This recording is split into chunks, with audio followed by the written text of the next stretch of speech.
It's easier than ever to tap, insert, or swipe your card and go, but every time you do, a small percentage of that sale is taken from that business. These are called swipe fees or interchange fees. It's how much Visa, Mastercard, and other card networks charge a merchant when a customer uses a credit card to make a purchase. These fees are my second highest operating expense.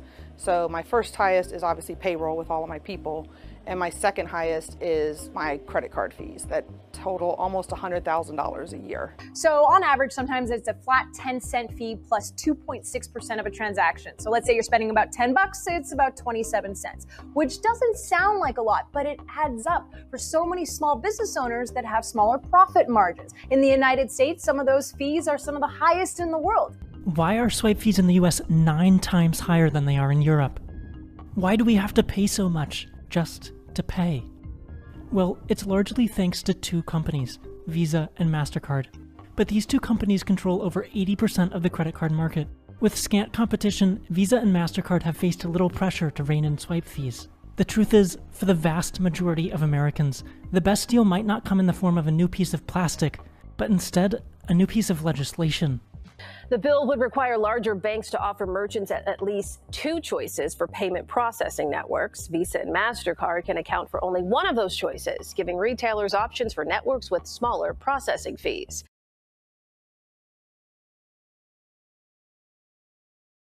In this room, during a Senate Judiciary Committee hearing held in 2006.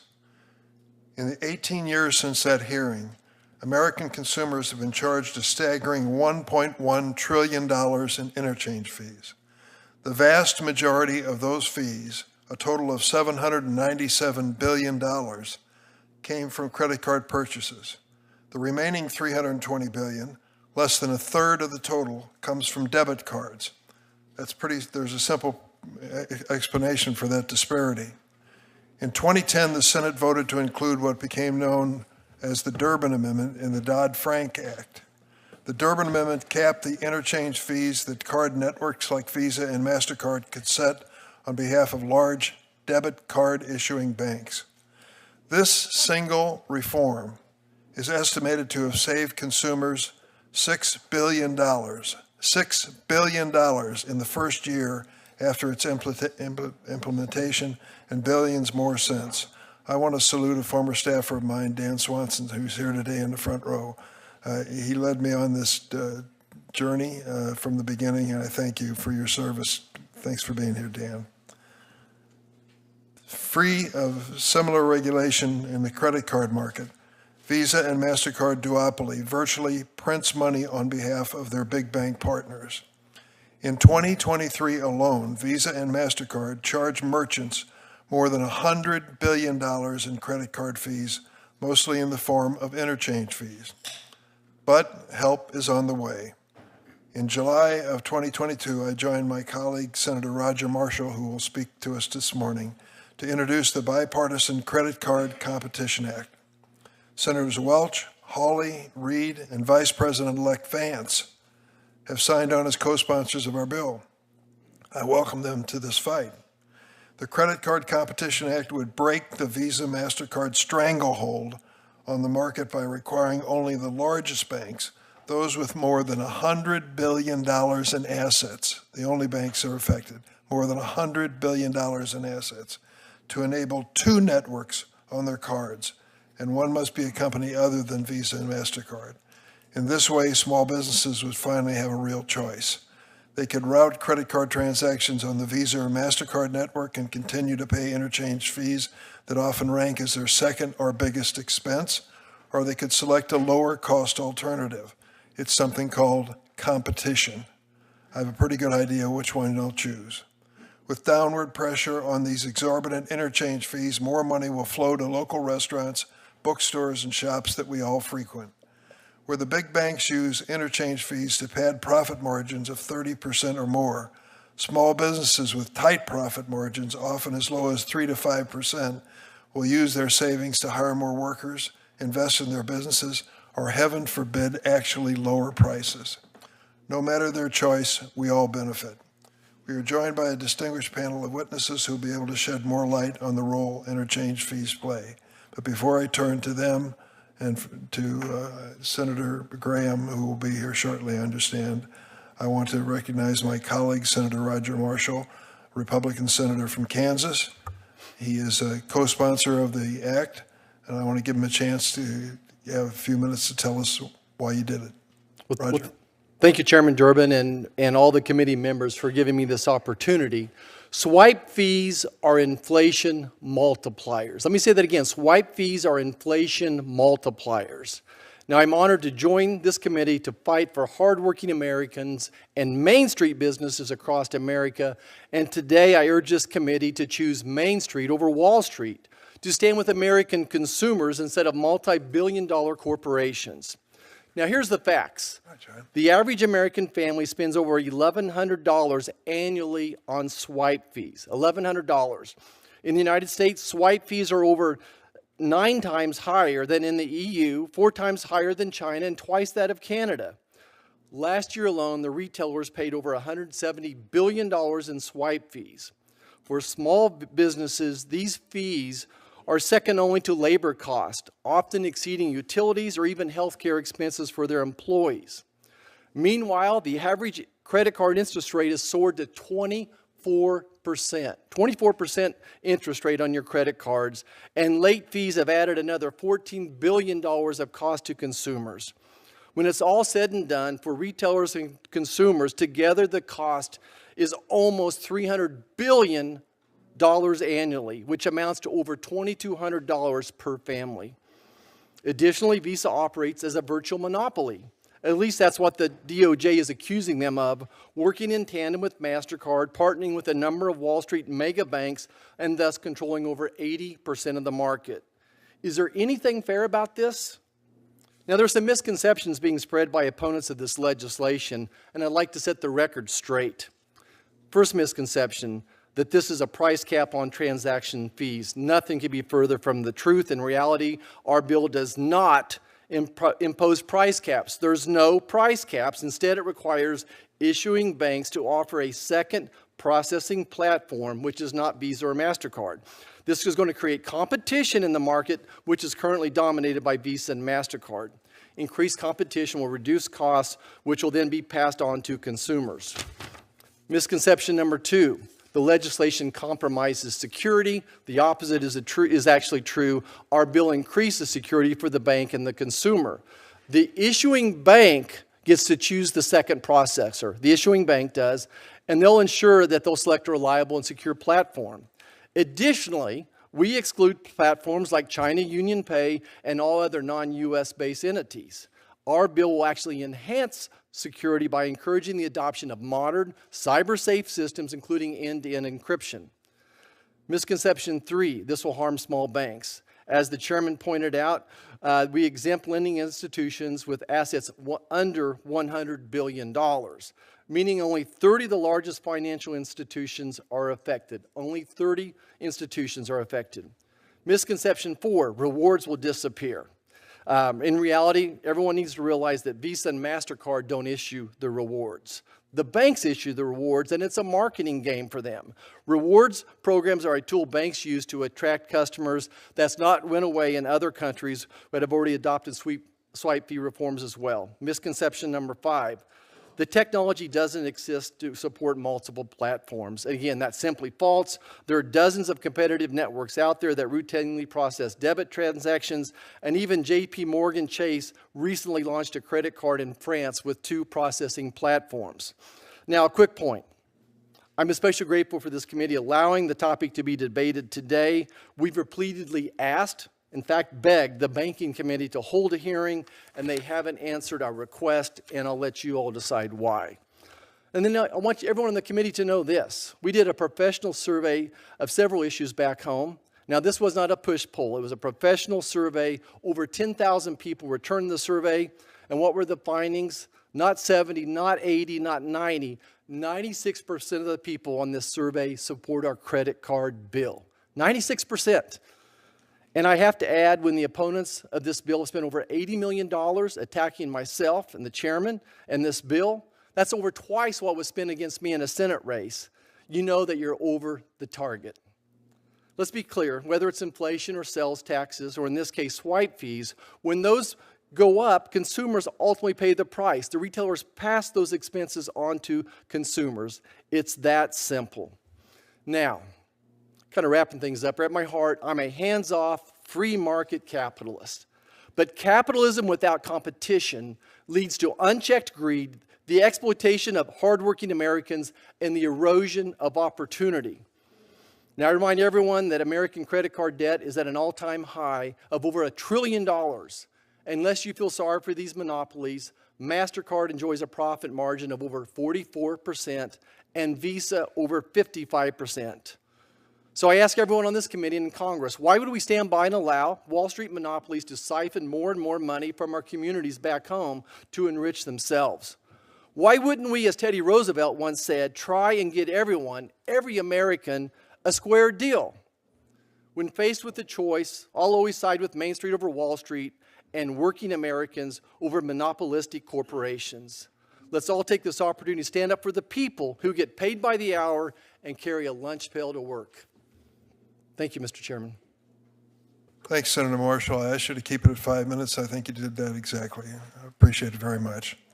We're going to have 5 witnesses before this committee, and I'll ask the staff to make the transition here from Senator Marshall to the witnesses.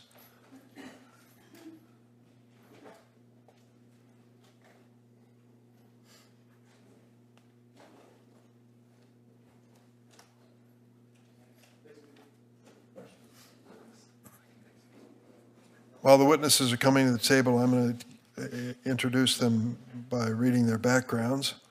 Our first witness is going to be Chris Callahan. He and his wife are the owner of Bat and Kill Books, an independent bookstore in Cambridge, New York. Since buying Bat and Kill Books, the Callahans have revitalized the store as a center of the community. Mr. Callahan is also an extension professor of agriculture engineering at the University of Vermont. Senator Welch, glad to have you here this morning. We're also joined by Bill Sheedy. Mr. Sheedy is the senior advisor to Visa's CEO, a position you've held since 2020. Before taking his current role, Mr. Sheedy worked as executive vice president of Visa's corporate strategy group, president of Visa's Americas region, and board member of Visa Europe, among other positions. Our next witness is Linda Kirkpatrick. Thank you for being here. President of Americas region for Mastercard. She is responsible for overseeing Mastercard's operations and consumer-facing activities in the United States, Canada, and Latin America. She has been with Mastercard since 1997, has held various roles during her tenure. Next, we are joined by Roger Alford, a professor of law at Notre Dame, where his scholarship focuses on antitrust, competition, trade, and other commercial law issues. Professor Alford previously served as Deputy Assistant Attorney General for International Affairs with the Antitrust Division of the U.S. Department of Justice. Our final witness is Doug Cantor. Since 2021, Mr. Cantor has served as General Counsel for the National Association of Convenience Stores, organization representing 148,000 convenience stores. Organization represents employing more than 2.3 million people across the country. Mr. Cantor previously practiced law at Steptoe Johnson, where he served as counsel to the Merchant Payments Coalition, among other organizations. Excuse me. I ask the witnesses to please stand and be sworn in. If you'd raise your right hand. Do you affirm the testimony you're about to give before this committee will be the truth, the whole truth, and nothing but the truth, so help you God? Let the record reflect that all 5 witnesses thankfully answered in the affirmative. And we are going to proceed, and the first one up is my bookseller. I have a particular affection for bookstores, Chris Callahan. Thank you. Chairman Durbin, Ranking Member Graham, and members of the committee, thank you for giving me this chance to testify today. As Chairman Durbin noted, my wife and I own Bat and Kill Books in Cambridge, New York. Cambridge is a small town near the border of Vermont, where a small business in a small town, and honestly, sometimes it's a struggle to make it work. But we're proud that our store is vibrant, part of a main street in our community, and we want to keep it that way. When we bought the business in 2009, we moved it into a historic Main Street building, which we had just renovated. We tripled the store's footprint. We were idealistic and excited, maybe a little naive. We've used local banks to help us with financing the renovation and with a line of credit to weather seasonal cash flow variation. This past Sunday, 15 years since doing that renovation and moving in, we made our last payment on that commercial mortgage. And we use credit cards to make store purchases. So I offer all of that to say, we're not anti-bank. We're not anti-credit card. We love access to capital. It's helped our business be successful.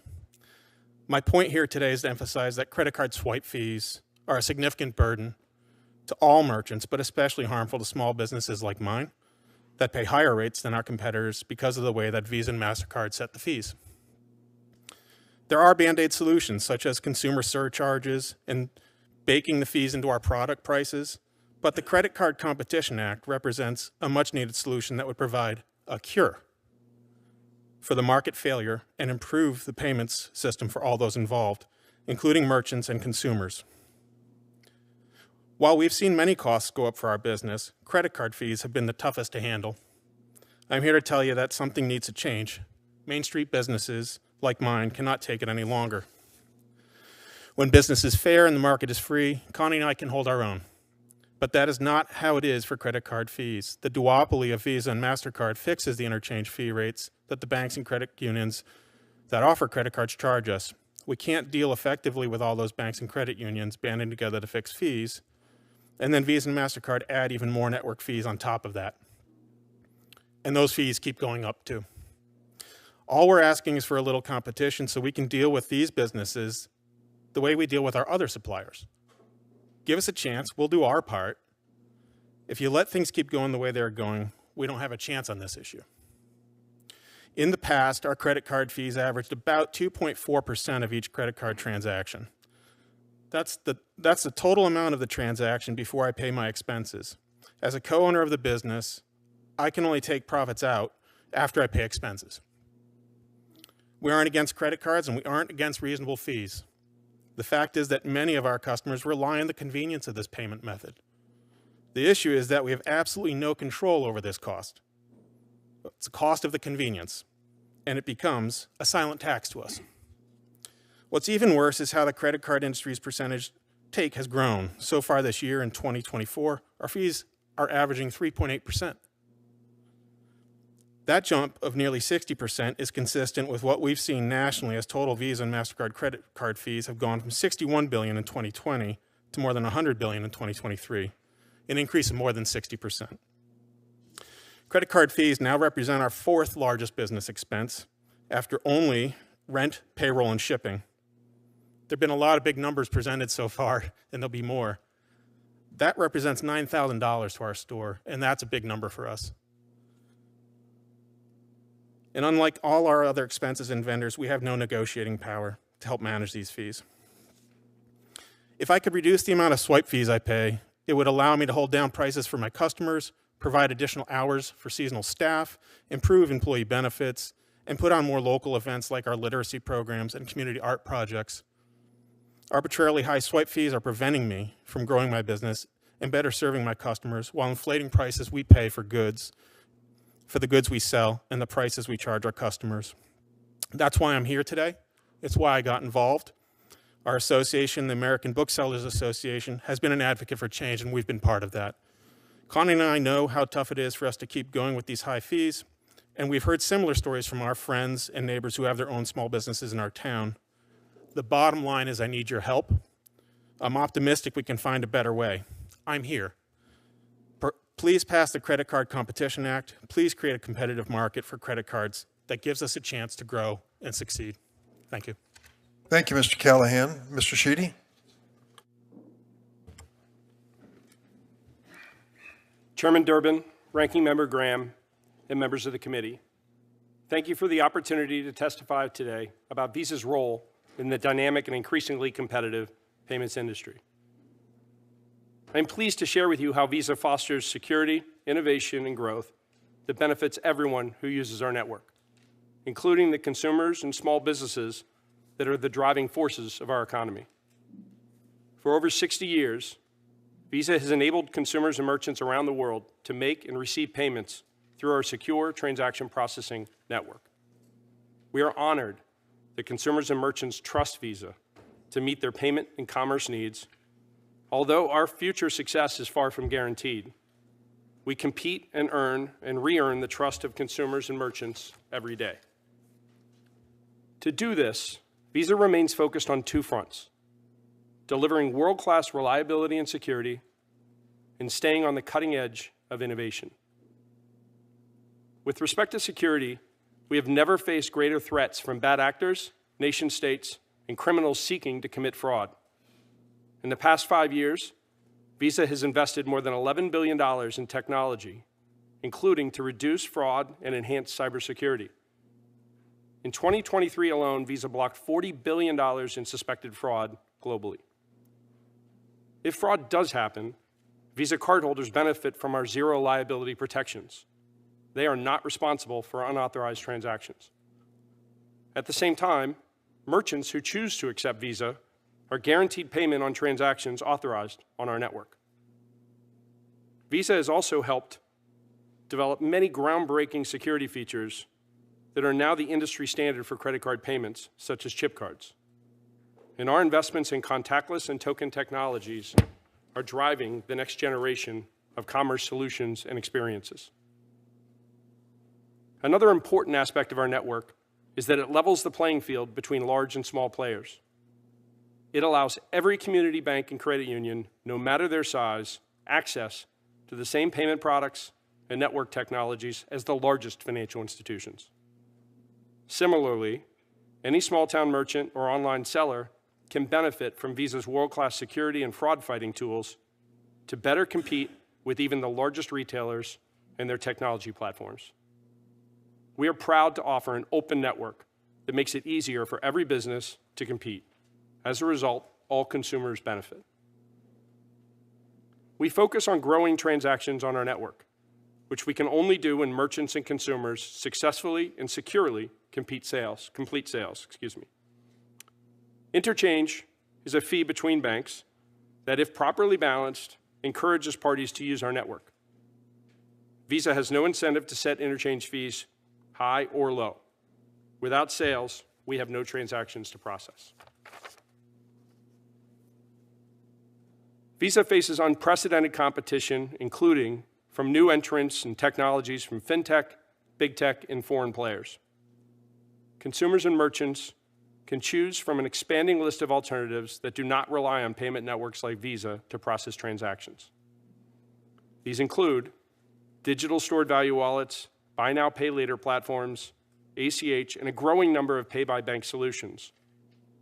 Visa also vigorously competes against cash, check, and other payment card networks, and several additional credit and debit options. Government regulation should encourage innovation, security, and consumer choice. The Credit Card Competition Act, however, would remove consumer control over their own payment decisions, reduce competition, impose technology sharing mandates, and pick winners and losers by favoring certain competitors over others. These policies would stifle innovation, create significant inefficiencies, undermine security, and would allow merchants to override a consumer's choice in how they pay. Visa shares the committee's goal in ensuring the payments ecosystem remains competitive. We believe competition benefits everyone.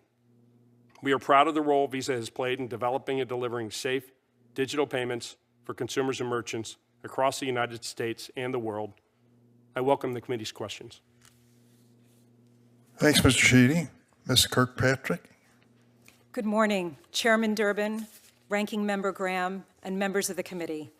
Thank you for the opportunity to provide background on Mastercard, the competitive environment in which we operate, and the value we bring to consumers and businesses. Mastercard is a global company that connects billions of consumers with businesses and enables them to make payments that are safe and simple. We do this with precision, 200 billion times per year, for nearly $10 trillion of payments annually. Our brand has become synonymous with trust. The payment space in which we operate is massively competitive. There have never been more choices for consumers to pay. These choices range from cash and check to debit, prepaid, credit, buy now, pay later, digital wallets, ACH, real-time payments, account to account, pay by bank, private label, regional networks, cryptocurrencies, and even the Federal Reserve. It's this competition that fuels our motivation to innovate. As noted by the DOJ, Mastercard is a very different company from its largest competitor, both in size and structure. Nearly 40% of our revenues come from services like fraud detection and merchant loyalty. Our customers opt into many of these services because they find value in them. Further, with our credit market share close to Amex, half that of Visa, and less than 5% of all payments, we don't have the share nor the ability to exert market power. The benefits of electronic payments are profoundly impactful. I'd like to draw your attention to 3 such benefits. First, consumers are not responsible for fraud. Second, merchants get paid even when consumers default.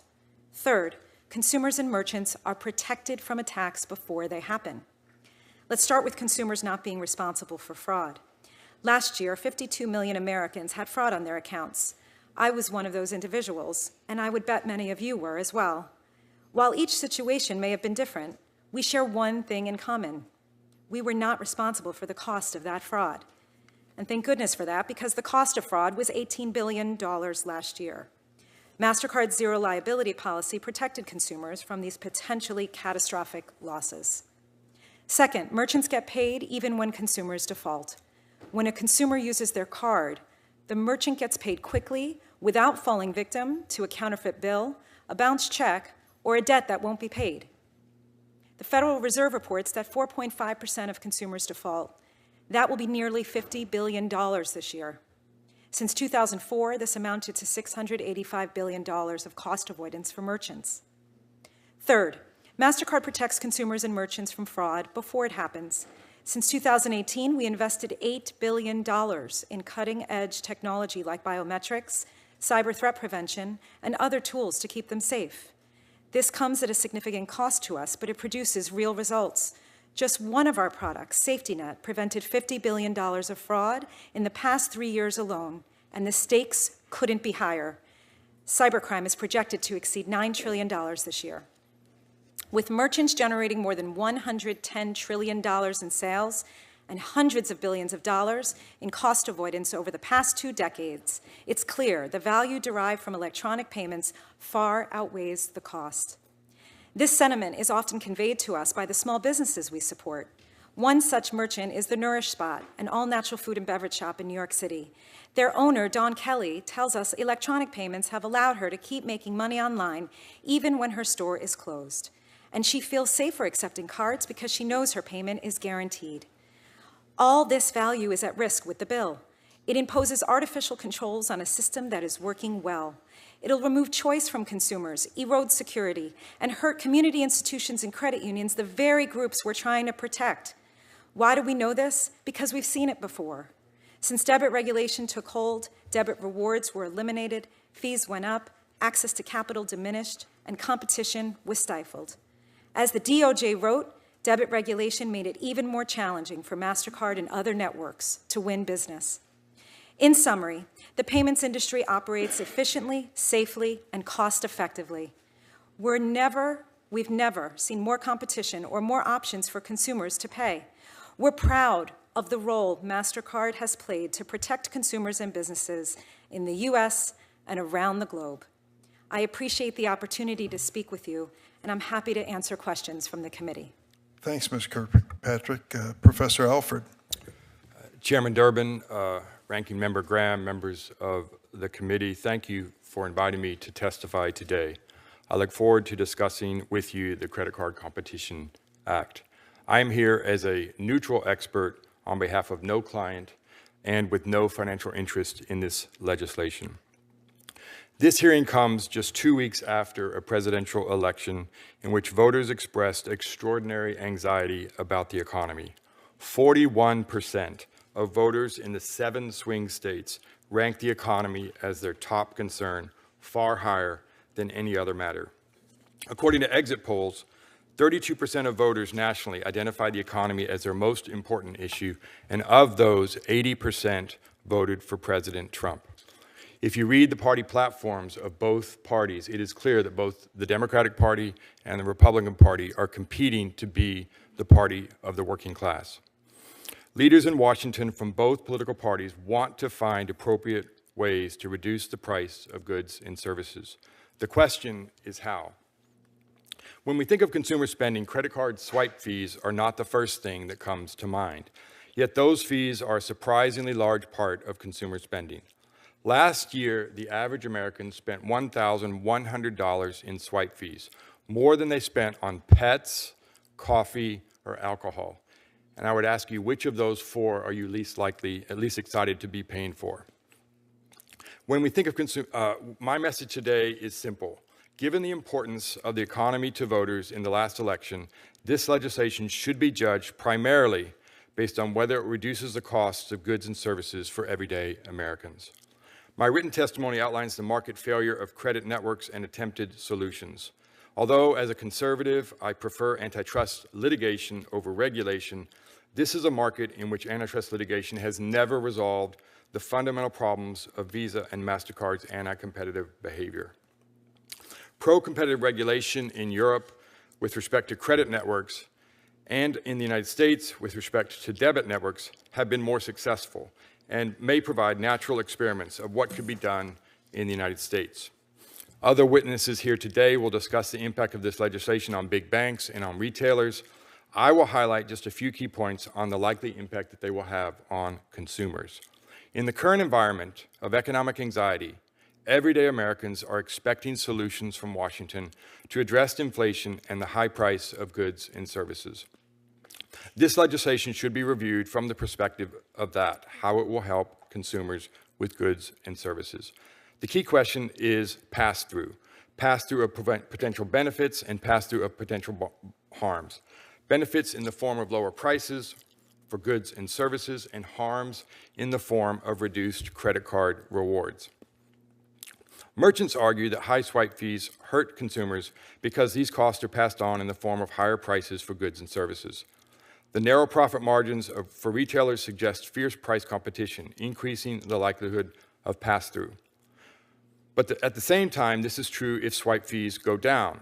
Independent studies in Europe and in the United States found a 70% pass-through of lower fees for merchants, leading to lower prices for consumers.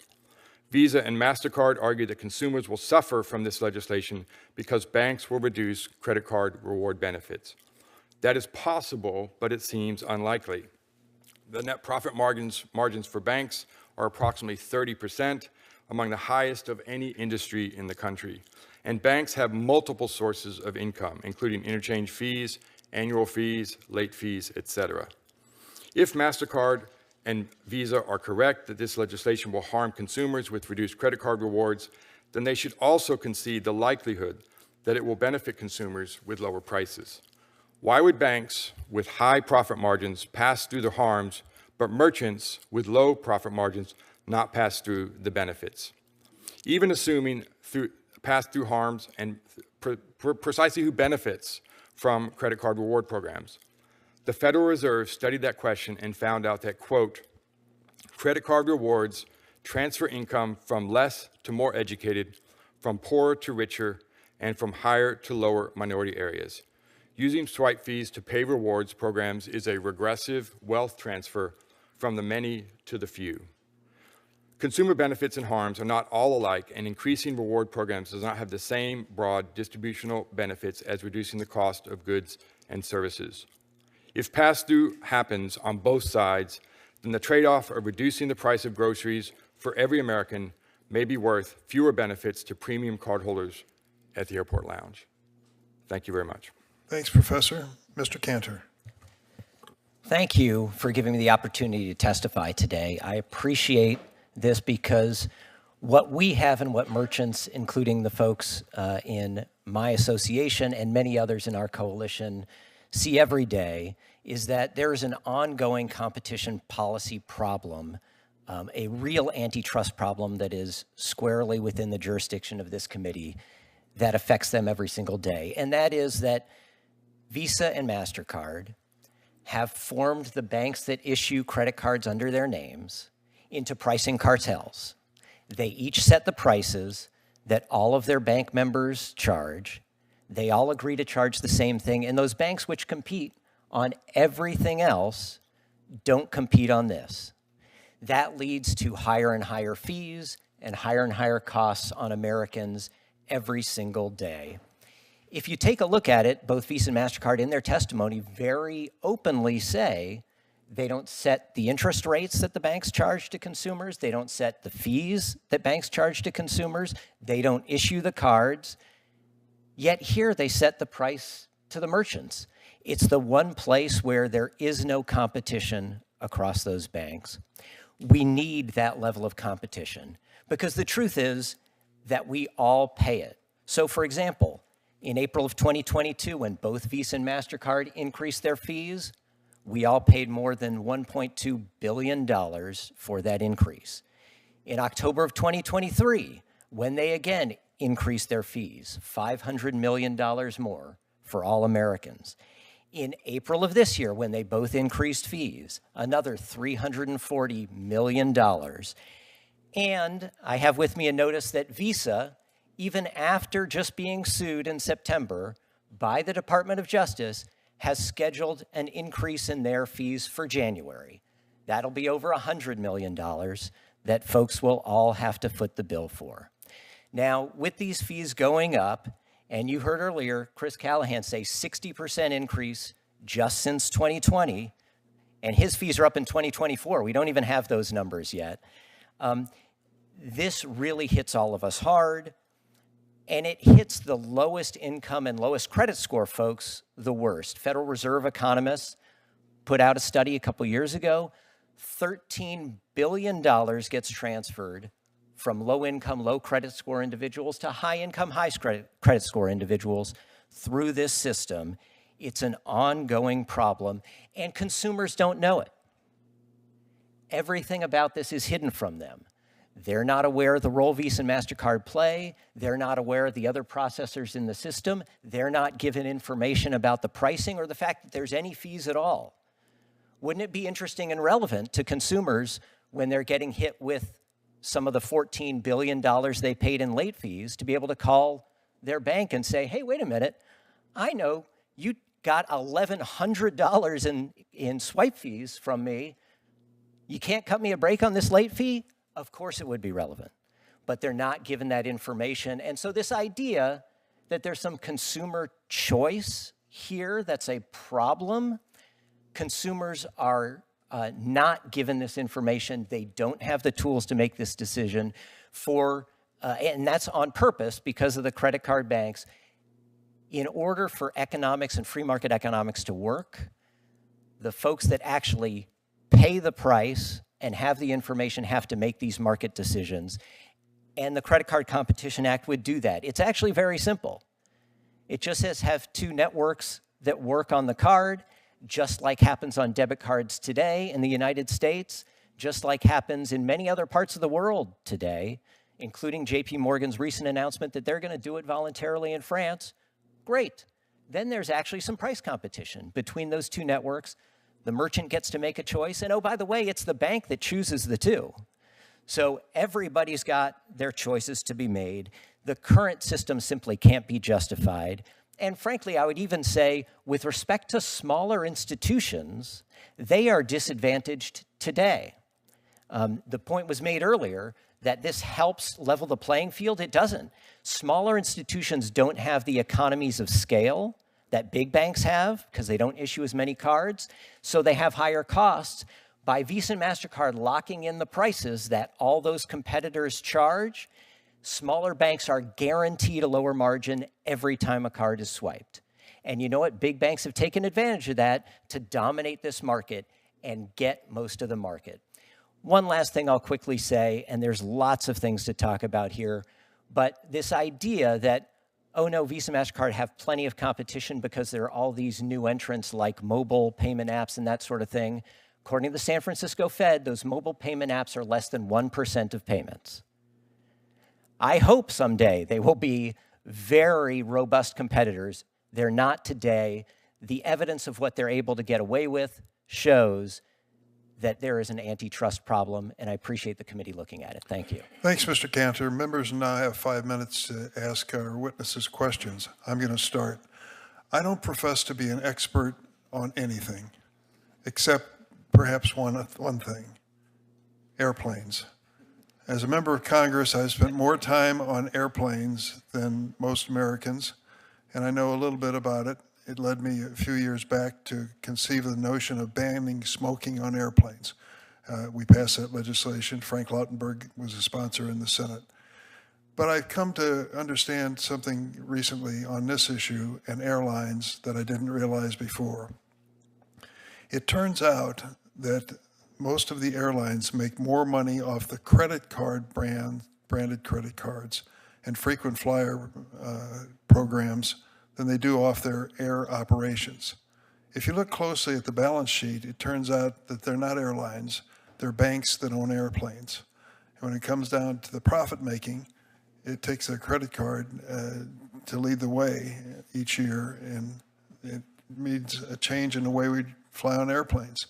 Remember those flight attendants? We count on them. What are they there for? Safety, more than anything else. That's what they're there for. They give us a little Diet Coke along the way, but they're there for safety. Did you notice recently that things changed on a lot of airplanes? Once they made their warning announcements and you're buckled in, they start talking to you about their credit card and how you ought to consider buying one of their credit cards, and the flight attendant is going to go up and down the aisle passing out brochures for their new credit card. It really tells the story of what's a priority when it comes to these airlines. And so the question I have in my mind is, why do they sound like shrieking, scalded cats when I hear about consumer competition on credit cards? Why does this scare the living hell out of them? Because they make so much money off of them right now. Well, is the converse true? With this regulation and this competition when it comes to interchange fees, change the equation so much that they couldn't be profitable? I use as an illustration the fact that the credit cards are regulated in Europe and the interchange fee is capped at 0.3%. Try to remember that number for a moment. 0.3% interchange fee in Europe for Visa and Mastercard and those who participate in that. What is it in the United States? 1 to 3%. Well, if I can remember basic math, what you're saying is in the United States, the interchange fee is 3 to 10 times as much as it is in Europe. How do they get by with that? How can Visa and Mastercard possibly survive with such a difference, contrast? The bottom line, of course, is that they are profitable in Europe even when restricted to 0.3% in interchange fees. And it also is very clear that when it comes to these interchange fees and the frequent flyer programs, they're still offering them in Europe. So to me, as I sit here and take a look at the situation, the obvious question I ask Mr. Sheedy is, how can you possibly do business in Europe when the interchange fee is restricted at a maximum of 0.3%? Thank you, Senator Durbin. You're correct. The European government did regulate interchange rates in Europe. The government in Europe imposed a fixed interchange fee, and it did impact the market. While you're correct that there are some reward programs in Europe, the majority of them were either eliminated or greatly devalued. Consumer rewards, which are enjoyed by 84% of U.S. cardholders today. So it's a broad spectrum, broad socioeconomic spectrum of U.S. consumers enjoy rewards. That is not the case in Europe, where reward programs have been reduced, fees to consumers have gone up.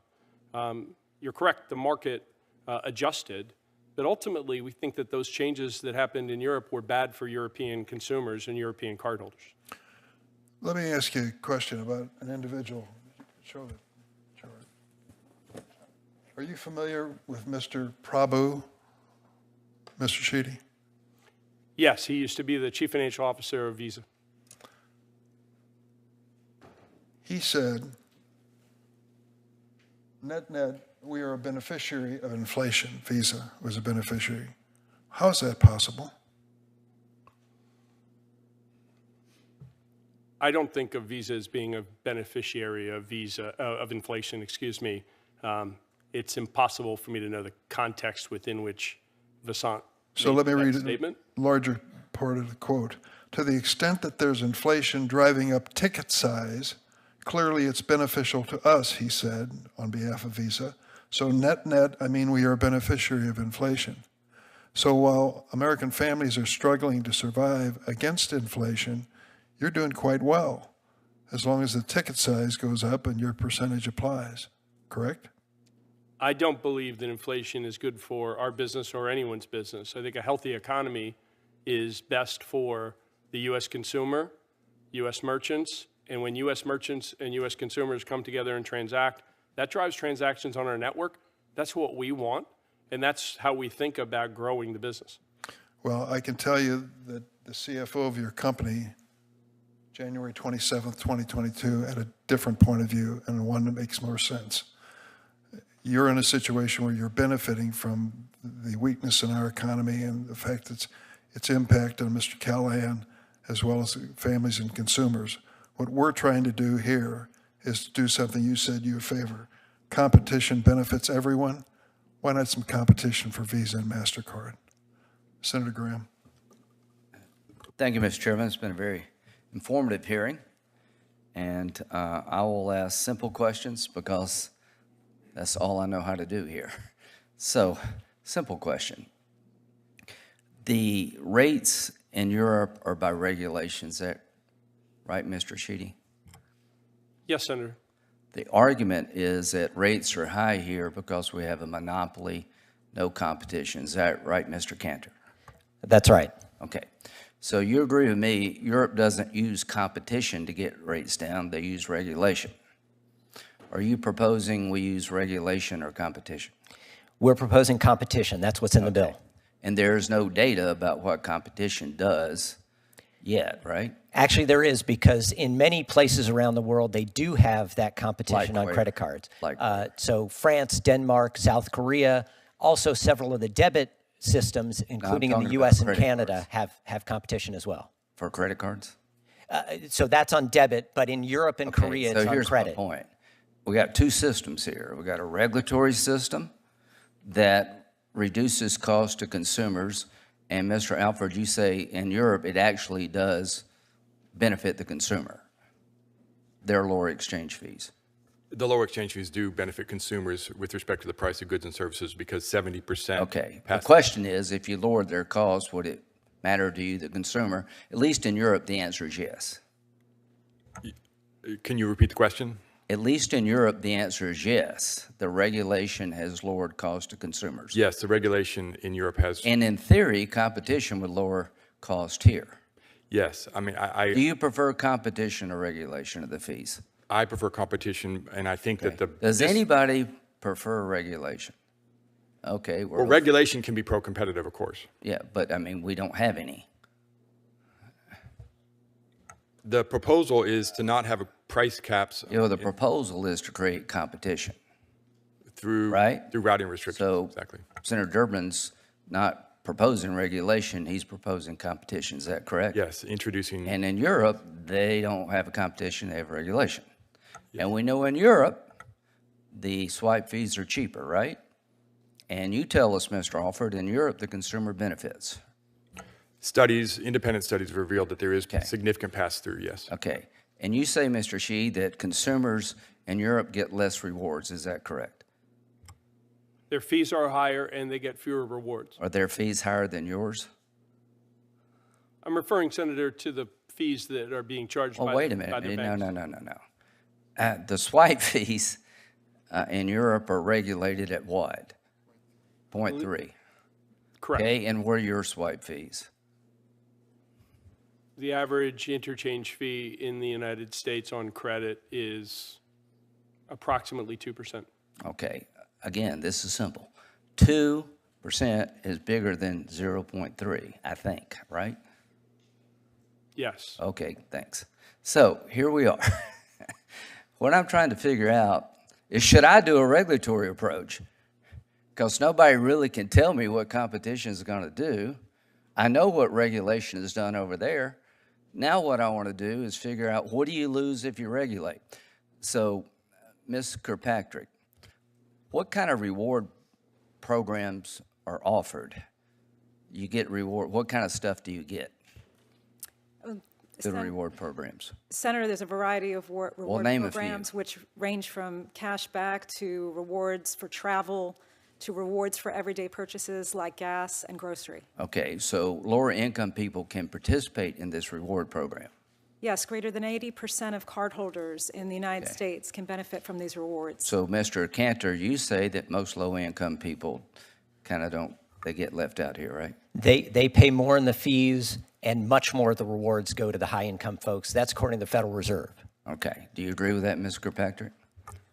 I agree that 80% or more of cardholders No, in that's the not U.S. the question. Do you agree with what the Federal Reserve said?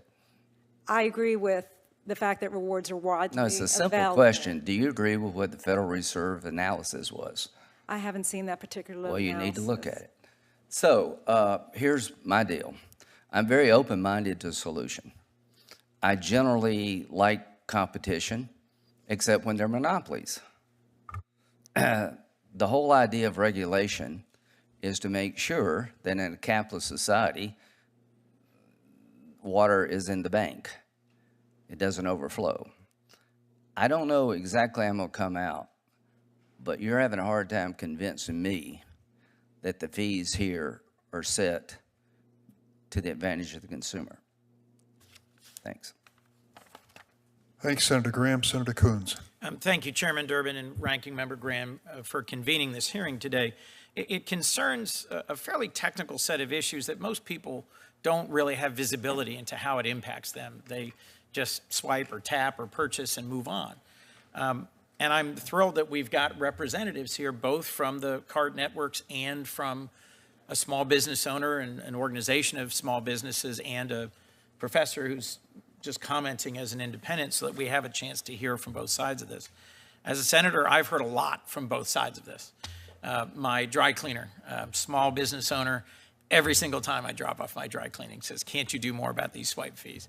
And yet the building next door to him is full of people whose business is preventing fraud and working for credit card issuing banks, large and small. It's no mystery I'm from a state that issues a whole lot of credit cards, but I have heard a lot from my constituents, from restaurateurs to small business owners to dry cleaners to a bookstore owner, concerned about these fees and what the impact is. So I'd like to just get into one core assertion that was made, that, as Mr. Sheedy said, there is competition, a significant amount of competition. And I think Ms. Kirkpatrick said the payment space is massively competitive, and that fuels innovation. You have no market power because you control only 5% of payments. And yet others have asserted that there's a monopoly here, massive market power, and that that's driving fees that do not actually benefit consumers or merchants. Do I get that essentially right? Could each of you speak to that briefly?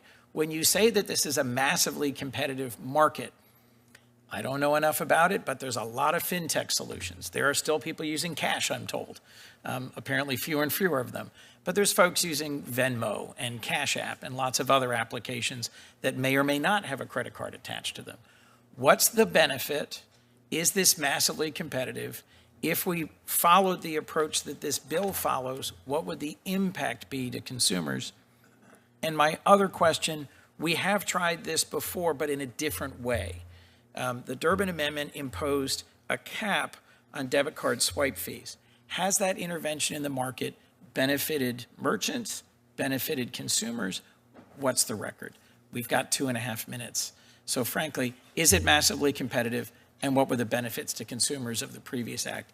If I could just ask the 5 witnesses to go down in order, Ms. Kirkpatrick leaped to the mic because you were the one who said it's massively competitive. So with the forbearance of if you'd start, Ms. Kirkpatrick, and then the other witnesses. Thank you. Thank you, Senator. Appreciate the questions. With respect to massive competition in the marketplace, there are multiple stakeholders who have entered the market, as I mentioned in my testimony, like PayPal, Venmo, who have created an ecosystem of value exchange and consumers sending money to each other that sits completely outside the credit card rails. And that is massively successful. In fact, likely many of us leverage that ecosystem. And so when we think about payments, payments is much broader than cards. Payments considers all of those other rails. And the reality is that we do have not only competition, but importantly, consumer choice. Consumers have a plethora of choices in how they want to both pay and be paid. And they've never been presented with more choices. Mr. Cantor, you've asserted that customers actually don't know what these choices are, and they're sort of stumbling their way towards alternatives like Venmo or Cash App. Help me with so look, there is competition on the consumer side of the market. That's not what we're arguing here. Consumers can choose many different things. It's on the merchant side where Visa and MasterCard set the prices where there's not competition. And frankly, look, it is very difficult to hear both Visa and MasterCard today testify that there's competition on the merchant side of the market when literally just 2 months ago, the Department of Justice filed a complaint against Visa, and major allegations in the complaint were that Visa pays off Apple, PayPal, and Square, which owns the Cash App, not to compete with them. How in the world can they maintain at a hearing today that there's competition when they're literally paying off the competition not to compete with them? Mr. Cantor, Mr. Sheedy, did you want to respond to that? I'm happy to respond to the last point. We do have a commercial agreement with Apple. It doesn't have them to not compete with us. We have an agreement where we share very sophisticated security technology that enables Apple Pay to work. We have a commercial agreement that sort of governs that arrangement with Apple, but there's nothing in that arrangement that impacts their ability to compete with us. In fact, they're free to compete with us, and we, in our view, they do. Mr. Callahan, you get the closing word. As a small business owner, what are the costs and challenges to you of accepting things other than credit cards, and what are the costs of accepting credit cards? Sure. Thank you very much. Some of the challenges are rather legal and pragmatic. We operate in New York State. We are not allowed to charge a surcharge to pass that along to consumers. We eat it as a business. So that's one thing. The other part of what we do as a business is, in business, you can compete on price, you can compete on quality, you can compete on service. We're unlikely to ever compete on price. And so passing along these fees to consumers is going to make that even more difficult.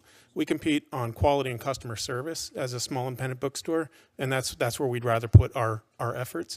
I don't have a real sense of how competitive this is. What I can tell you is the impact is that the bulk of the fees that I get on 4 pages of credit card swipe processing statement every month, the bulk of it is coming from Visa and MasterCard.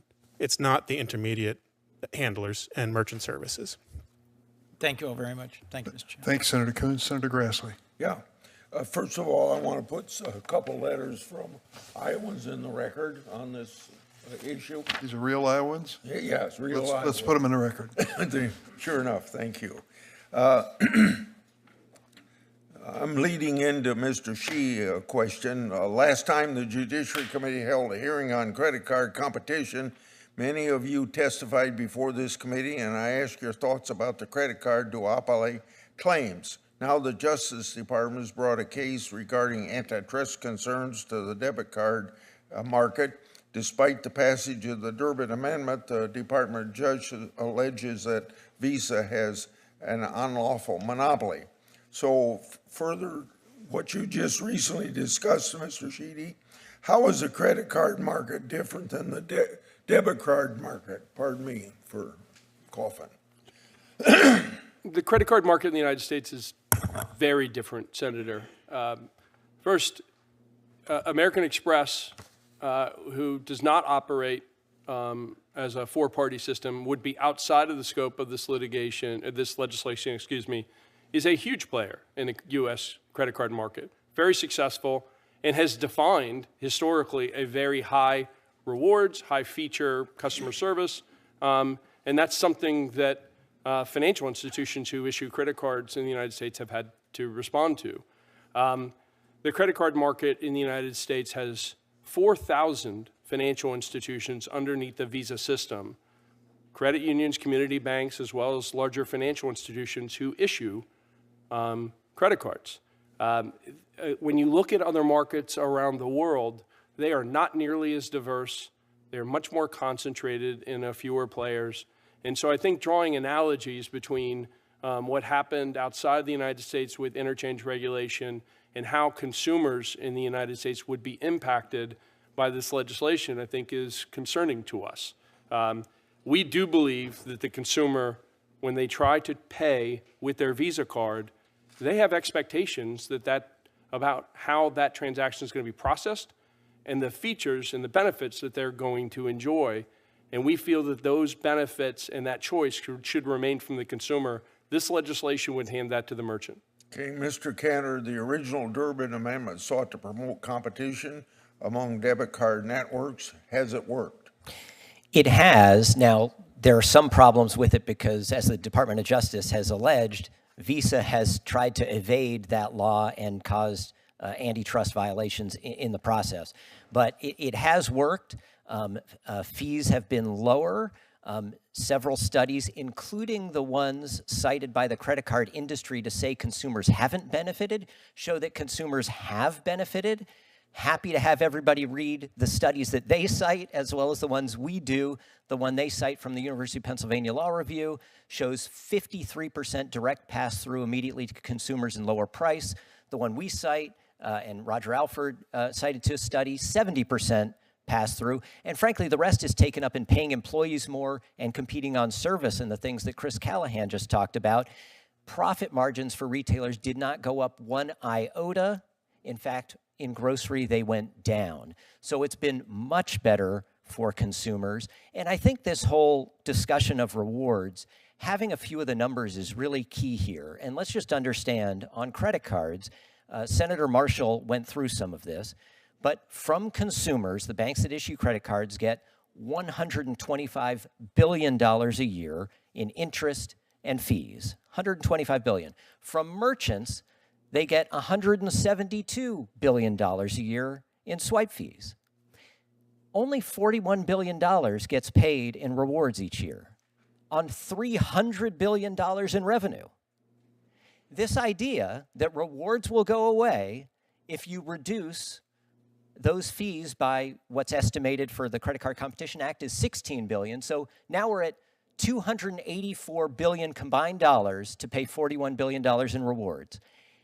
If the banking industry, which has the highest profit margins of any industry in the United States, bar none, can't make that work, I don't know what we can do for them. Yeah, my time's about up, so I got a question. It's going to take 5 minutes to get an answer, so I'm going to submit it for answer in writing, but I'd appreciate if it was for all of you to respond to. Thank you, Senator Grassley. Senator Klobuchar. Thank you, Mr. Chairman. Senator Grassley, direct as usual. Thank you. I'll start out with you, Mr. Cantor. Last time we discussed this topic in the committee, you agreed we needed more antitrust enforcement in the area. It is actually fitting that Senator Grassley and I are both here because he and I worked very hard for years and years to pass our bill to change the merger fees to charge less on small mergers, more on big ones. We finally passed that through the Senate. I think we're finally seeing the fruition of some of this to our agencies. However, we want to make sure that we keep the pressure on as a new administration starts, that this has been a bipartisan effort beyond the topic of this hearing. Since then, we've seen the Justice Department suing Visa for the monopolization of debit card network services. The FTC entered a consent decree with Mastercard, not to mention a pending settlement in a private antitrust lawsuit. How has the increased enforcement benefited merchants and consumers? What areas do you believe that enforcers, as we go into a new administration, need to focus on? Thank you, Senator. And first of all, thank you for your thought leadership on these antitrust issues. It's incredibly helpful across a range of things. Enforcement has helped. Certainly the FTC's action with Mastercard has been helpful, and it's not the first time they've had to weigh in on this. There were issues with Visa and Mastercard and the point-of-sale providers getting in the way of competition on debit cards as well.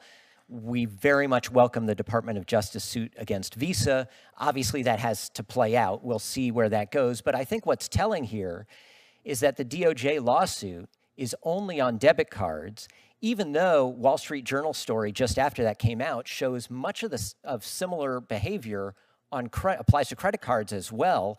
The problem is, on credit cards, there's no underlying competitive dynamic or law that creates some competitive market economics here. We need that. That's why we need this bill, is so that the enforcers can do their job like they're doing on debit cards. Thank you very much. Professor Alford, when you served in the Justice Department's Antitrust Division, the Supreme Court created new rules in the Ohio v. American Express case, dictating how antitrust enforcers must evaluate two-sided markets. If you could quickly answer, because I have one other question, how has this decision affected the ability of antitrust enforcers to deter anti-competitive conduct in two-sided platform markets? Yeah, two-sided platform markets. Thank you for your question. Two-sided platform markets are basically where there's a simultaneous transaction that happens in which the fee happens and it affects both the merchant and the buyer at the same time. As a result of that decision, now there's been incredible difficulty about market definitions, and it's much more difficult now to determine what the market definitions are for antitrust cases. And therefore, that's been a difficult issue with respect to how to enforce anti-competitive conduct with respect to these credit card companies. Okay, thank you. I'll follow up in writing. I recently introduced a bill, the Preventing Algorithmic Collusion Act, to ensure that middlemen do not use algorithms to circumvent our price-fixing laws to raise prices, such as coordinating rent hikes among landlords. While credit card networks do not collect interchange fees, they do set the interchange fee charge by issuing banks to most merchants. Mr. Sheedy, can you elaborate on how the fees are determined and the considerations involved in the process? And do you use algorithms that process data derived from issuing banks? The first question, the factors that we bring into interchange is really all facets of the business. We start with understanding the competitive environment. We would like for the card to be accepted as broadly as it can be accepted. The merchant point of view is very important and a huge part of how Visa has positioned itself historically as being accepted in more locations. There's a big part of how we think about interchange fees in terms of encouraging the adoption of new technology. So we create incentives in the fee structure. We consider them incentives. Some people might consider them penalties, but if you can adopt a new technology that reduces risk and takes fraud out of the system and improves streamlined processing, then you would qualify for lower interchange rates. And that's a big part of the structure.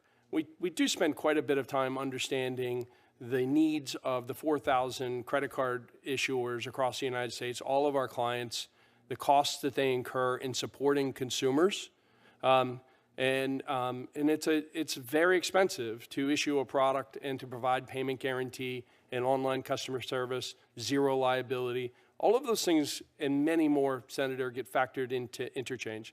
I don't want to go on too far there because I want to get to the second part of your question, which is algorithms. We've invested significantly in the sophistication of our algorithms, AI included, and they are squarely and wholly focused on reducing fraud and addressing cyber risk in the system, which we've done very effectively. As I sit here, I can't think of anything that we do along the lines of what you're discussing that's outside of the area of driving network security and improving cyber risk. In a very difficult time. Okay, well, I'll follow up in writing because my colleagues have questions. But my concern is that in at least the work I've done in the rent area, that literally these are being used for a high-priced, sophisticated price-fixing scheme, because all these people are throwing their data in, and then another entity is figuring out what the price should be. And so they're actually coordinating all the information that's out there. So thank you. Thanks, Senator Klobuchar. Senator Kennedy. Thank you, Mr. Chairman.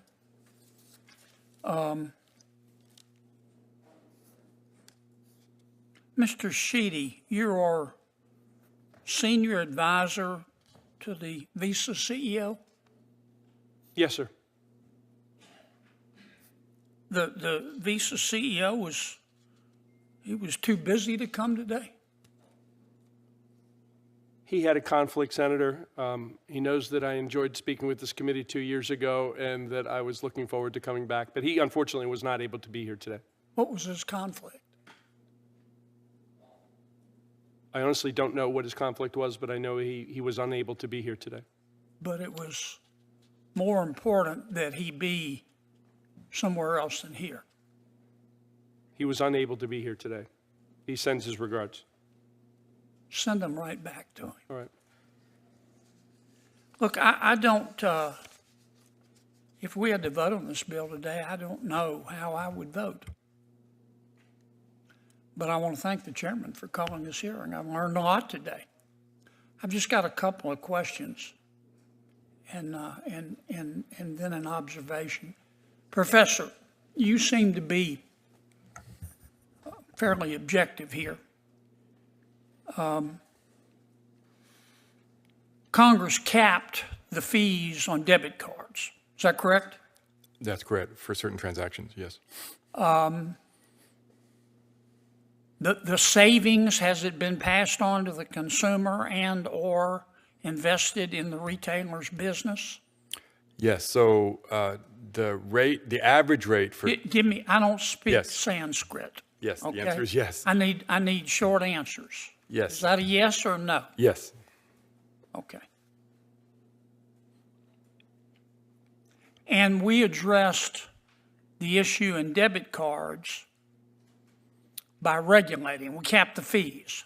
This bill doesn't cap fees like they do in Europe, as Senator Graham so eloquently pointed out. This bill just introduces competition. That's correct. Okay.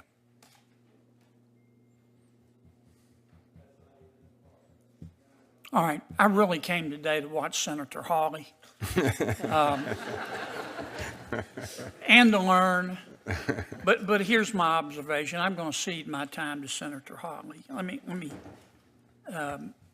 me just say this to all of you, but particularly our friends at Visa and Mastercard, and I mean it. I don't know how I would vote if this bill came up today. Visa and Mastercard and the folks, the retailers, need to sit down and work this out. You need to sit down and work this out. Because if you don't, Congress is going to do something. I'm not sure what we're going to do. But Visa and Mastercard, when we get through with you, you could end up looking like either the post office or the Dallas Cowboys. I'm not sure we'll get it right. And I'm not a big fan of the European model. That we're seeing the cost right now in Europe of their penchant for regulation. But what I do care is the fact that the high prices in this country are gutting the American people like a fish. And we're trying to address it. And my strong advice to you is to sit down and try to work this out and come up with a solution that's fair for the consumer, fair for the retailer, but also respects Visa and Mastercard. You're two great companies, and I appreciate that. But something's not adding up here. And next time, Mr. Sheedy, it's wonderful to see you. Ask your CEO to come. I know he's a busy, important man, but Ask him to come. Thank you, Senator Kennedy. Senator Rono. Thank you, Mr. Chairman. I don't think it is the easiest thing to figure out how competition even enters the marketplace in terms of these kinds of fees. And I would think that the larger retailers, maybe somebody can answer this question, are larger retailers able to negotiate with Mastercard and Visa on the fees charged? So I will tell you, Senator, that only a tiny number in special circumstances can, short of suing them and settling a lawsuit. But for example, Costco, because they're a club a retailer where people pay them in advance for the privilege of shopping there, they can do different things than most. But even the largest have this same problem. So that means that the millions of small retailers who are in the marketplace, that they pretty much have to take whatever is charged to them.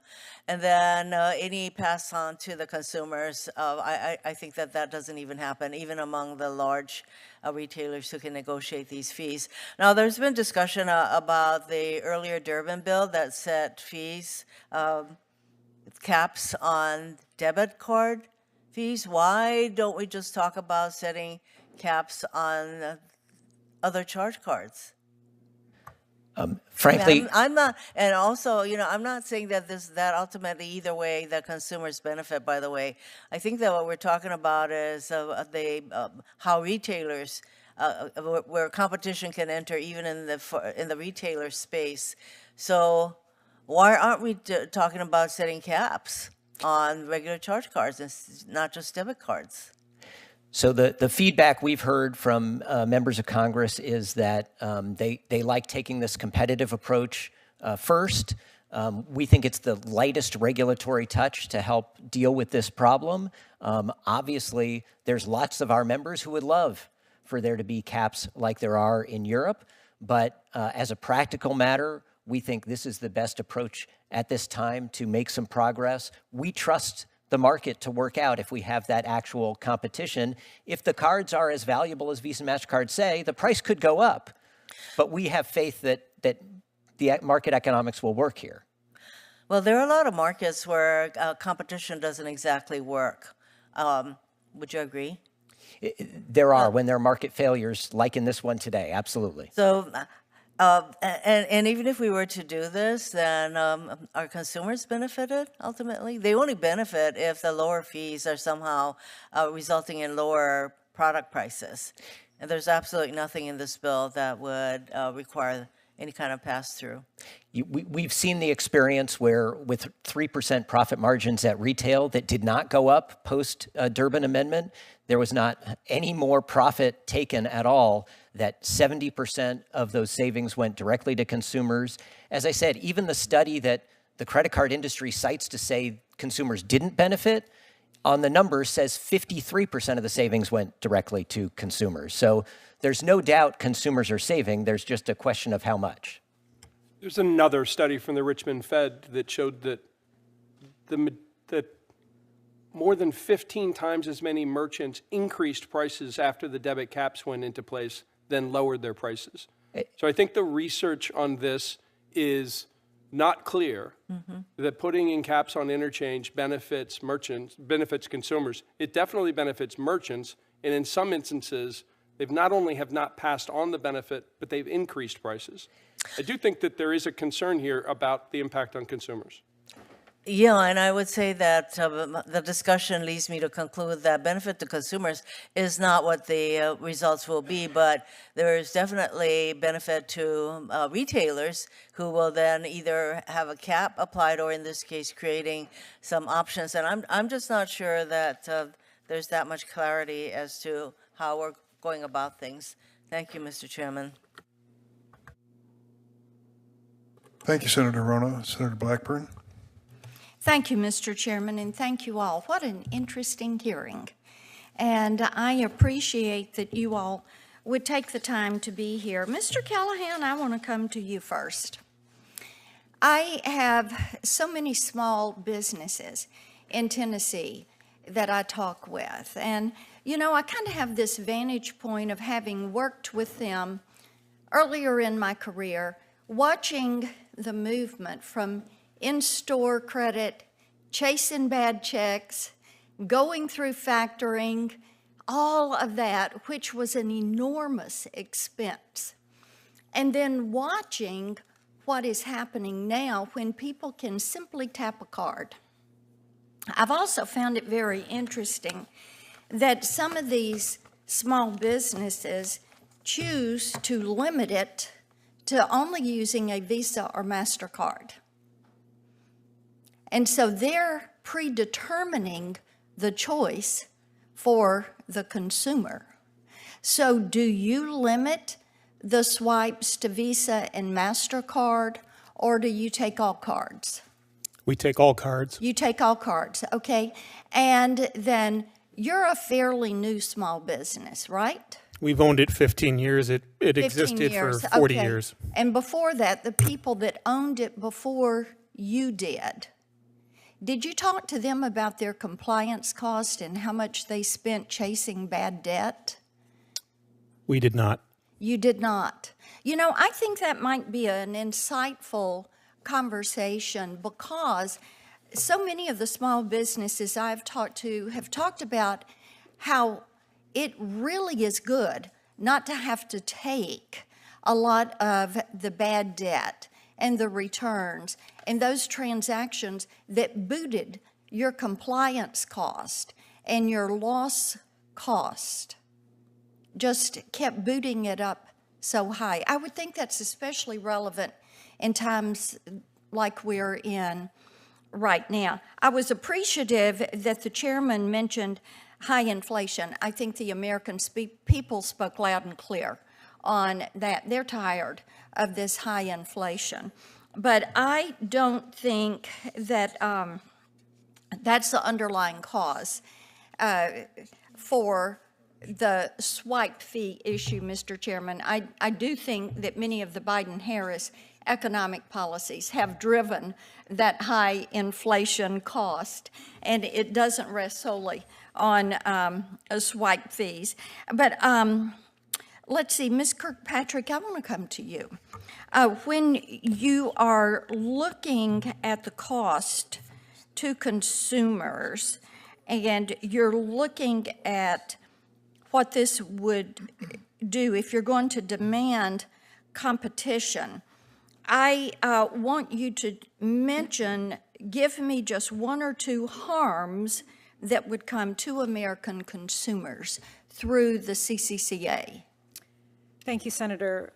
What this proposed legislation will do is take choice away from consumers and put it in the hands of just a few large companies.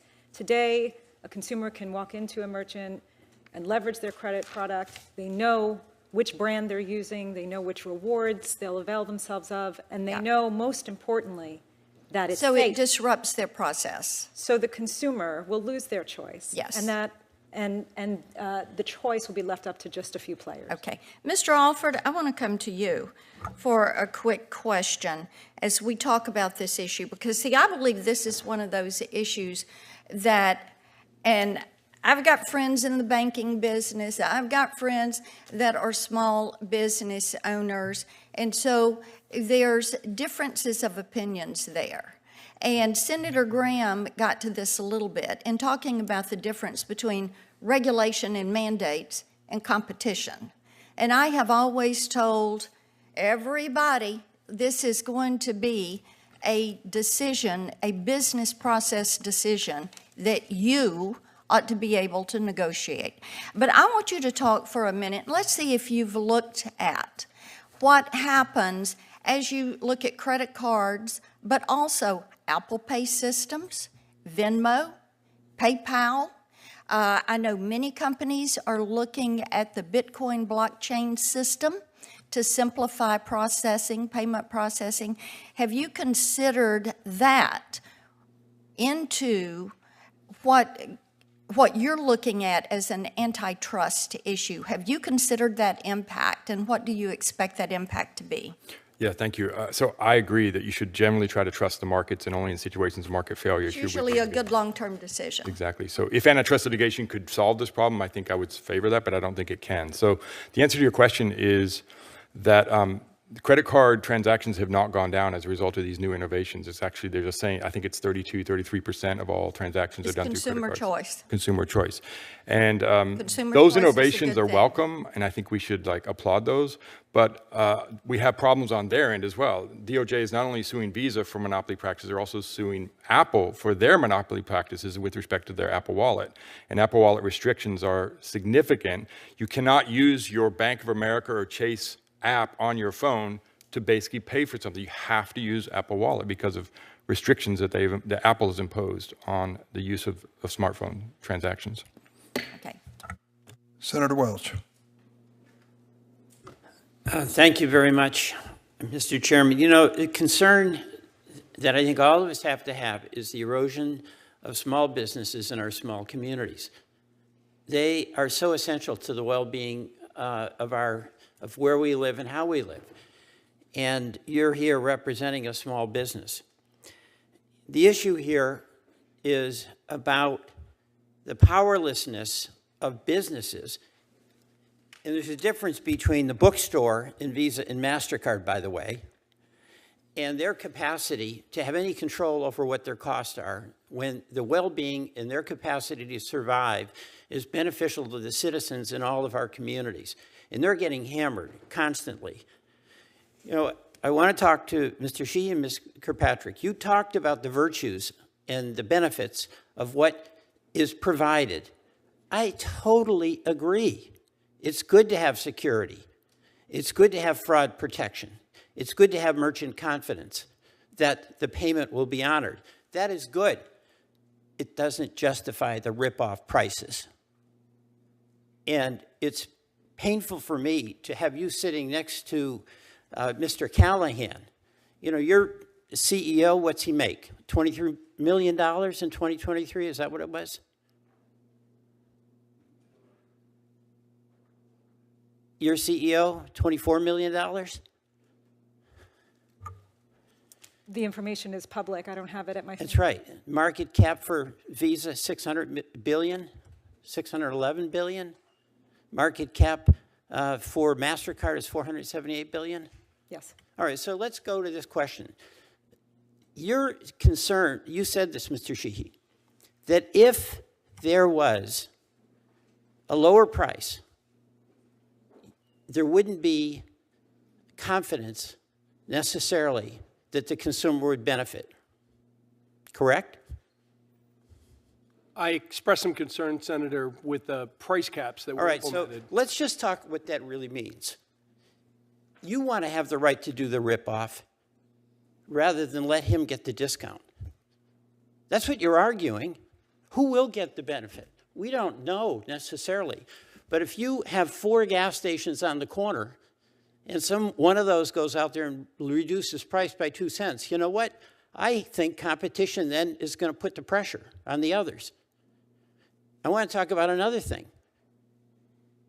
The rates that you charge merchants vary. What do you charge Walmart? We have a large business with Walmart. What do you charge Walmart? Level it. Let's be candid and transparent instead of rhetorical. What do you charge Walmart? Senator, as I sit here, I don't know what the Walmart rate is. What do you charge Mr. Callahan? Ms. Kirkpatrick, what do you charge Walmart? I don't have the information. What do you charge Mr. Callahan? I would have to look. Well, you both negotiate with Walmart, right? Because they're big.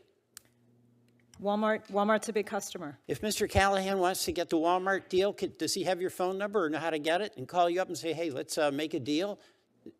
We're having tough times here in Cambridge and I want to keep selling books to my community. Can he call you? Can he call you? I would welcome the opportunity to talk to Mr. Callahan and connect him to third parties that can help How many him millions exercise of his rights. Mr. Callahans do you have? There are 33 million U.S. businesses. So do you have a business unit where you have lots of people who can handle 33 million accounts, like Mr. Callahan's, who call you up. You know, you talked, Mr. Shi, you talked about how you know the customer. What about the merchant? They're getting so ripped off, so ripped off. Now, where's that chart here? You know, this is another issue. 0.3% in-person cap in the EU, right? Visa does business, right, in the EU? Yes.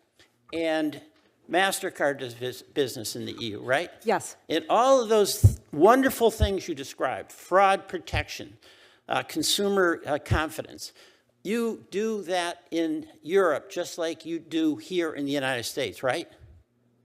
Yes. So why not have Mr. Callahan pay the lower rate and all the Mr. Callahans around the country? What's the problem? You're able to do it and make a profit. Senator, we share your values in wanting to drive lower prices for small business. You are killing small business in the United States of America. I yield back. Senator Tillis. Thank you, Mr. Chairman. I sometimes think the Durbin-Marshall bill is a lot like a zombie in a Walking Dead episode. Just when you think you've killed it, it comes out of the closet and comes again. Look, I believe that we've got to fix a problem. Before I ask a couple of questions, I want to go back to what Senator Kennedy said. He and I were talking before the hearing. You all know that I have said that we've got to come up with a solution. Now, we have a court case where a judge decided that the settlement wasn't enough and that it should be adjudicated, which seems interesting to me. The other thing I find interesting is I don't see a single credit union or a bank at the dais, because I suspect they would give you a different perspective. I think it would be helpful to actually even have a bank or a card issuer in some of the foreign jurisdictions that we're talking about being best practices to see if they share your optimism about the outcome. We have a problem here. Durbin-Marshall is not the solution. It will create more problems, and I'm very sensitive to small businesses. I have said to many people, some of them are in this room today, that you've got a Congress and a half to solve this problem, in my estimation. I don't have a whole lot of skills here, but counting votes and observing trends is one of them. This Durbin-Marshall bill is not going to pass in this Congress. I think anybody realistic knows that. We've only got 1.5 Scaramucci's of legislative days before we're out of Congress. So it's not going to happen. This is a good hearing. We're exchanging information. What I hope that we do here is recognize that small businesses have a legitimate concern. I will also say that every single one of those small businesses could take their swipe machine and throw it in the trash if they didn't think that they weren't getting added value for it. Fair statement? So why don't we actually work on something that's not disruptive and doesn't repeat the mistakes of other countries who have made mistakes? They have seen measurable negative impacts as a result of the overreach. This is not that hard, folks.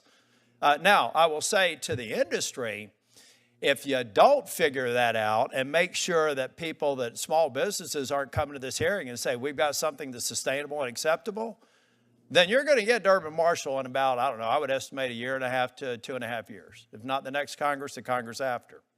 But I, for one, think that the credit card issuer, if I'm not mistaken, Visa, Mastercard gets about 10% of the exchange fees, about 80, 90% ultimately goes to the bank and other players in the exchange. Is that roughly correct? Senator, the interchange fees we're referring to here today go 100% to the banks. Okay. Now, I got a real quick question for you. If I were to search for a breakdown, this is a yes, no, and I mean literally yes, no question for Visa and MasterCard. If I were to search for a breakdown of processing and interchange fees for your companies, Visa, MasterCard, would I be able to find that information online? Yes. Yes, multiple sources. Do all of your competitors also post this information? All but one, notably Discovery. I don't know where they're headquartered. While I understand the difference between 3- and 4-party payment models, does CCCA cover both types of payment systems? No. Oh, interesting. So not all of the companies let me put it a different way. Not all competitors would not be covered. Double negative. I believe the answer is yes. Yeah, okay. Correct.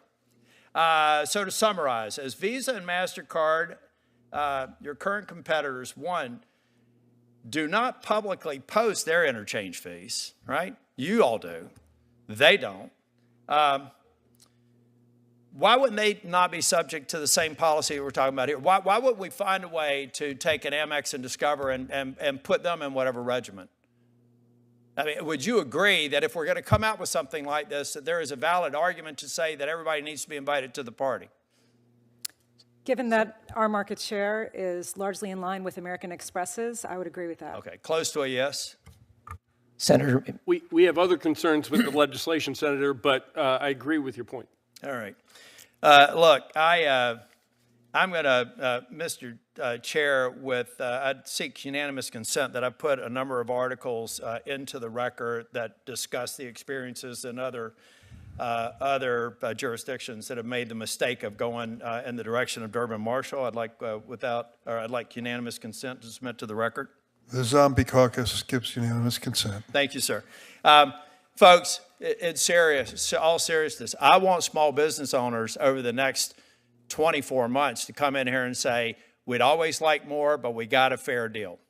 If that happens, then this goes away, the zombie stays in the closet. If it doesn't, you're going to lose. And frankly, I hate to say this, but I don't really care. Visa and MasterCard have to figure out how to be successful businesses.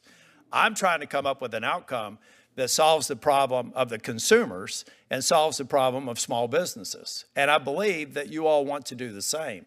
Get in a room and solve it, because I'll guarantee you the solution coming from Congress will not be good for anyone. Thank you, Mr. Chair. Senator Hawley. Thank you, Mr. Chairman. Just on that point about Visa and MasterCard being successful businesses, I think you figured it out, haven't you? I mean, what's your profit margin, Ms. Kirkpatrick? It's circa 50%. Mr. Sheedy? Slightly higher. It's higher than 50% profit margin? Slightly higher than MasterCard, yes. Yeah, that's incredible. 50% profit margin. I mean, that's absolutely unbelievable. What's the answer to the Walmart question, by the way, that Senator Welch posed to you? What's Walmart's interchange fee that you negotiate with them? I don't have it with me today. You don't have any idea whatsoever? Is it higher or lower than 2.5%? Walmart negotiates their rates based on the business that they do with us. Meaning they're big, they're really big, they're gigantic, so they get a better deal than Mr. Callahan or most small businesses in Missouri. Is that what you're telling me? Yeah, Senator, we have volume discounts that we offer to some merchants. I suspect Walmart is one of them. And I don't believe that it's commercially unreasonable to get an arrangement where, in exchange for more volume, a merchant can qualify for lower rates? Well, I'm sure it's not commercially unreasonable for Walmart, or certainly it's in their financial interest and in yours, but I doubt it's in Mr. Callahan's financial interest. And my question to you, Mr. Callahan, is when you've got Walmart and other major competitors getting charged much less than you are, why in the world would you stick with these guys? I mean, why is it that small businesses continue to use Visa and MasterCard when you're getting charged so much more?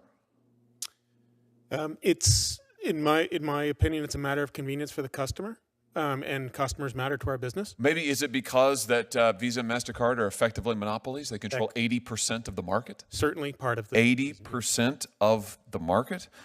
I'm just having a hard time understanding, Mr. Sheedy and Ms. Kirkpatrick. You have a business model. You're making over 50% profit margin. You are able to give the shaft to small businesses. Estimated cost to Missouri businesses from these fees is $1.5 billion. That's with a B, $billion a year. Why aren't all of these businesses running away from this model? Because they don't have a choice, because you control so much of the market. This is classic monopolistic behavior, and yet your testimony here today is you don't want any competition. You have 80% of the market, but you don't want any more competition. I'm having a hard time finding that position defensible, let alone sympathetic. I mean, it's unbelievable the amount of money that you're making. It's unbelievable what you're charging small businesses and consumers, and yet your testimony is, please, we can't possibly have any competition. I mean, let's talk about what you're doing to consumers who hold your cards. Last year, as I understand it, there were 726 million Visa and Mastercard credit cards issued in the United States. That's about 2 for every 1 person in the United States of America. Do either of you know how much debt is owed on your networks, Ms. Kirkpatrick? We're not the bank, so we don't have visibility into that information. We also don't generate revenue from interchange. Oh, okay, you have no idea. Mr. Sheedy, do you know? I don't know. Well, let me help you out. Let's have a look. It's $1.17 trillion. $1.17 trillion is what consumers now owe on your credit card networks. Do either of you know what the average interest rate is on your networks? Ms. Kirkpatrick? Oh, Senator, we're not the bank. We don't set the interchange. I know, we don't set the benefit rates from it, and you know. Do you know what it is? This is your business model. We don't collect revenue from Mr. interest Sheedy, rates. do you know? I don't, Senator. I mean, do either of you read the newspaper? Forbes magazine just estimated last week that the average credit card APR in your networks is 28.75%. Average. 29%, let's call it. 29%. It's nearly doubled in the last 4 years. That is astounding, absolutely astounding. And you just testified a second ago that you've got more than 50% profit margin, and yet your testimony here today is you can't possibly survive if there's any competition. How can that be true? How can that be true?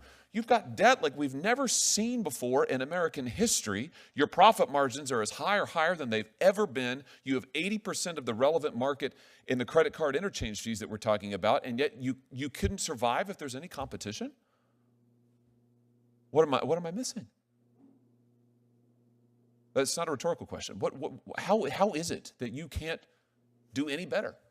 Senator, we like competition very much. As my colleague from Mastercard mentioned, we don't loan money to consumers. That's the job of the banks. I will say, as it relates to small business, we care very much. And the pandemic was difficult on small business more than anyone. In 2022, we lowered rates for 90% of small businesses in the United States. I also think that many of the security and the digital features that have been put in the network help small business. Wait a minute, but wait a minute. My time is almost expired. I don't mean to interrupt you. I'm sorry to interrupt you. But hold on just a second. You've increased the swipe fees consistently in the last few years. You've raised them, even as your network has expanded, even as your profit margins have gone up. You've raised the swipe fees. And in terms of competition, you are paying competitors not to enter the market. The DOJ lawsuit says that you threaten retailers with staggering financial penalties. That's a quote, staggering financial penalties if they use a competitor, and you're paying Apple and Square and others not to compete in your market. You've got 80% market share, and you are paying off would-be competitors not to come into the market while you charge people like Mr. Callahan, who knows how much more than big entities like Walmart. I mean, this is just classic collusive monopoly behavior. And your testimony is you can't accept any more competition. I agree with one thing that my colleagues down the dais have said, which is that this is not a sustainable situation. It is not sustainable. This has to change. $1.17 trillion in debt, this has to change. And I'll just end with this, Mr. Chairman. I thought one of the best proposals that the President-elect Trump, made during his last campaign, his most recent campaign, was to cap the interest rates of credit cards. So we could do that.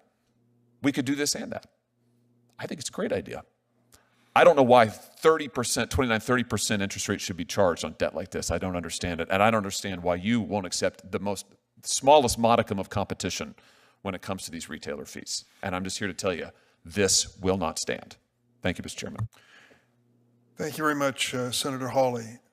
Welch, Hawley, Durbin, Vance, what the hell's going on here? This is not only an odd couple, this is an odd grouping. The most conservative and the most liberal members happen to agree that we have to do something about this situation for Mr. Callahan, Mr. Cantor's clients, and so many others. Let me tell you where this started. It started in this very room in 2006. I wandered into a hearing of this committee that I knew nothing about on something on interchange fees. I didn't know what we were talking about. And there were merchants and retailers sitting at that table who had stacks of paper in front of them and said, "This is my contract with Visa that describes what my interchange fee is. that dictates a major part of my expenses as a business. And I can't get the entire thing. They only give me part of it. And I can't understand what they send me. And I'm stuck with it. I either take it or leave it. Visa or MasterCard say, you go along for the ride or you're going to get dumped. And we can't afford to walk away from it, as Mr. Callahan can't afford to walk away from it. And I asked the chairman at the meeting, I said, are we going to do something about this? I was incredulous. He said, we're going to do something about it. The answer is he didn't. And I started pursuing it with Mr. Swanson over here. And our idea at the outset was, let's at least get a study. Let's have somebody study this to see who's telling the truth and whether there's an answer to this situation.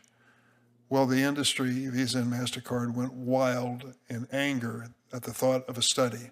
Said no, we weren't going to have any study. And so I did something radical. On the banking reform bill, I introduced an amendment which regulated debit cards. It was an unusual regulation involving the Federal Reserve and God knows what. But it was a regulation on what the debit card fee would be.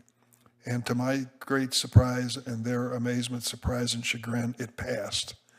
It passed with 60, how many votes? 64 votes, 64. Dan tells me, on the floor of the Senate and went through the House without controversy.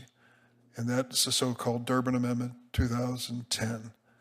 And since then, we've had a chance to look and see what's happened in debit cards and what's happening with credit cards, and Mr. Callahan described that situation today. I don't agree with Senator Tillis that there's any zombies involved in this. I think these are real caring individuals. And I will tell you this, to Visa and MasterCard, you awakened a sleeping giant. The retailers and merchants across America have had it. They are fighting for survival in an inflation economy, and it ain't getting a break from you at all. No breaks at all. Take it or leave it. Still the same terms. So I agree with Senator Hawley. There reaches a point where the obvious question is, who's going to do something to help retailers and businesses across this country? I put a proposal on the table. Maybe Senator Tillis doesn't like it, but it talks about something called competition, for God's sake. Competition over this swipe fee. That's all we're asking for. Give the merchants another venue to process these fees that are coming at their way through Visa and MasterCard. I hope we do get inspired to do something about this. We've got a bipartisan force behind it. I thank the senators for being here today. I learned a lot too. And with that, the Senate Judiciary Committee stands adjourned.